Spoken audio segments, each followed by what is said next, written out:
So this last video that I'm going to produce today to put on this playlist is we want to talk about psychic abilities, psychic mediumship, and empaths, what it means to be an empath, because people are confused. And I like making these videos because I like trying to clear things up for people, to make things practical and easy to digest, and to, help people to understand their psychic abilities. Like I said before in my last video, I categorize psychic abilities into three camps, three different groups. The first group has to do with clairvoyance. That means anybody that can see things that are not there, hear things that are not there, smell things that are not there, communicate with spirits, okay? Clairvoyance. Being able to see. It's a psychic seeing. Then we have lucid dreamers and psychic dreamers, or prophetic dreamers, people that their psychic abilities really become bumped up and enhanced when they're in the dream state. They might not have any psychic abilities during the day, but they could be superheroes and super witches and sorcerers in the context of their dream space. So that is a very specific kind of psychic ability to me. And then the last one is empathy, clear empathy, empaths, people that have the ability to pick up on psychic phenomenon and energies by feeling them, which is the worst psychic ability to have. Now, it's bad because being an empath is actually a very negative thing. It's not a positive thing, okay? Because most empaths experience a lot of bad situations being an empath. And I'm going to go ahead and tell you now, being able to walk into a room and getting some kind of vibe off of whether or not things are positive or negative or feel good or feel bad, that's not being an empath. Having a vibe or getting a vibe about somebody, meeting somebody and getting a first impression of I'm not vibing with this person is not being an empath, okay? Everybody has that ability. You're not special if you get, feel some kind of way about a place or feel some kind of way about a person. Being an empath is extremely super specific, okay? People who are empaths are physically affected. There is a physiological reaction that goes on inside the body when you're an empath, when you come into contact with certain energies. And we're going to use negative entities and negative energies and negative places as an example, okay? If you're a psychic empath, okay, and your psychic empathy gets triggered, you could experience dizziness, you could get headaches, you could feel your throat tightening up, you could feel dizzy like you want to pass out, you could immediately get a stomach disorder or some kind of cramp, feeling like you have to go to the bathroom, or maybe you feel numbness in your body, or some other kind of fuckery that has to do with the reaction that you get from coming into contact with negativity if you're a psychic empath. I'm an uber psychic empath, okay? And if you're a psychic empath and you've experienced these things, even random pain in your body that you can't explain, in the back and the neck and the arms and things like that, you might go to a doctor and tell them about what you're experiencing, and they could do blood work on you, they could take x-rays of you, they could take MRIs of you or CAT scans, and they'll come back and tell you there's nothing wrong with you. There's nothing wrong with your blood work. There's nothing wrong. We don't see any problems. There's no physical structural damages or problems that should be creating these symptoms for you. If that happens to you, you're probably empathic. You're probably a psychic empath.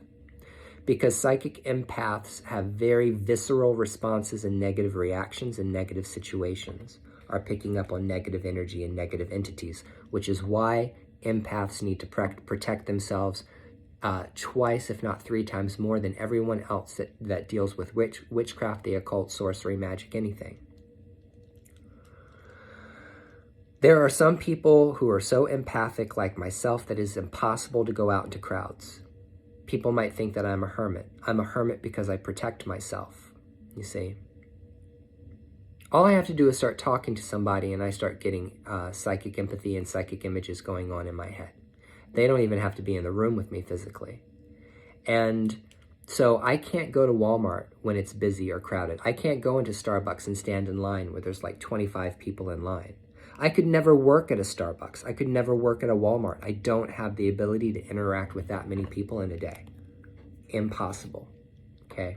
That's why everything I do, I have to do alone, and I have to do the kind of work that allows me to work with somebody one-on-one, because when I'm working with one person, it allows me to focus on that one person, but it also allows me to focus on myself and protecting myself and my energy, and not allowing myself to be affected negatively by the person I'm interacting with. So I'm the kind of person that will go to Walmart in the middle of the night when nobody's there, because I want to be by myself. I want to be alone when I'm shopping. You know, I check myself out at the self-checkout because I don't even want to interact with a person who, you know, is the cashier. I know that sounds crazy, but there's only one surefire way that someone who's a psychic empath and someone who's a psychic empath who has been triggered in a negative way can heal themselves and get back to normal, which is you have to separate yourself from the world. You have to be alone. It's the only way to get yourself back on track if you're a psychic empath. Is taking a break and being by yourself and being alone, so that everything settles down and you do the self-care that's needed to bring yourself back to stasis or back to balance and harmony. So people who are psychic empaths definitely experience more negative experiences along with that psychic ability than people who have other psychic abilities, okay? I have to squat because it feels better on my back right now to come into my squatting position. The huge liability that comes along with being a psychic empath or having clear empathy is that most people who are empaths are codependent, okay? You act like beacons, you're beacons of light for narcissistic people who want to feed off of your energy, or people who want to dominate you. Or there's people who come to me and I'll realize that they're psychic empaths, and they'll always be nurses, there'll be people in special education, there'll be people in, there'll be counselors, social workers, and all kinds of people that are in helping positions, because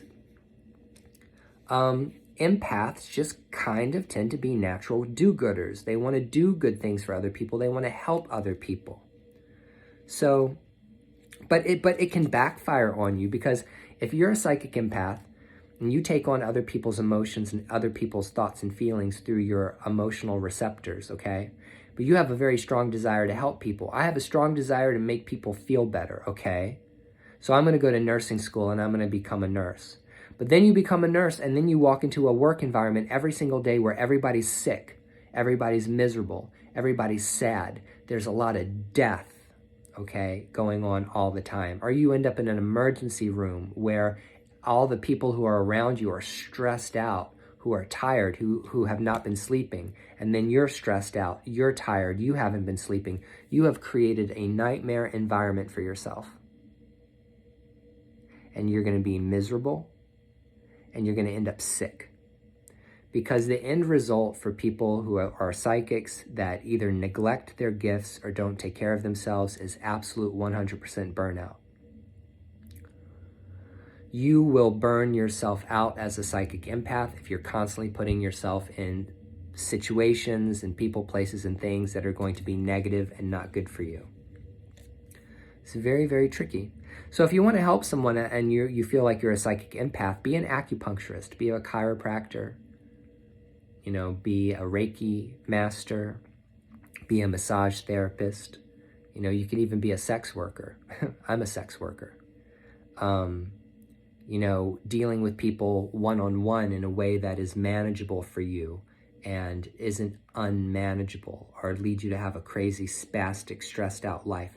Because eventually all that stress and taking on other people's emotions is going to create physical problems for you. You're going to experience a lot of illness.